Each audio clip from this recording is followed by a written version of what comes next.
பாத்ரூமில் அடிக்கடி பொம்பளை ட்ரெஸ் போட்டு பார்க்குறான். அது பசங்களாம் கிண்டல் பண்ணுறாங்கம்மா. என்னடா ஏய் சொல்றா, உன்னதாண்டா கேக்குறேன்.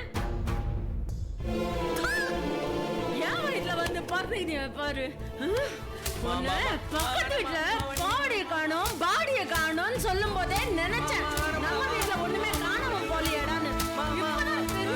இந்த நாய் தான் இதுக்கெல்லாம் காரணம்னு. என்ன பண்றேன் சாவடிக்கிறேன்டா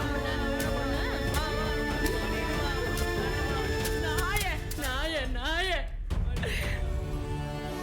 ஏய் அவன் போட்டதெல்லாம் எங்கடா இருக்கு? பாத்ரூம்ல இருக்குதுமா. போய் எடுத்துனாடா. கஷ்டப்பட்டு கூட சோற வித்து உங்களை என்னென்னமோ பண்ணணும்னு நினைச்சேனேடா. இப்படி வந்து நின்னு இருக்கிறீங்களேடா நீங்க. சனின இதெல்லாம் போய் கொல்லிட்டு அதுக்கு அப்பா வீட்டுக்குள்ள வாடா. அது வரைக்கும் நீ என்ன பாக்காதடா.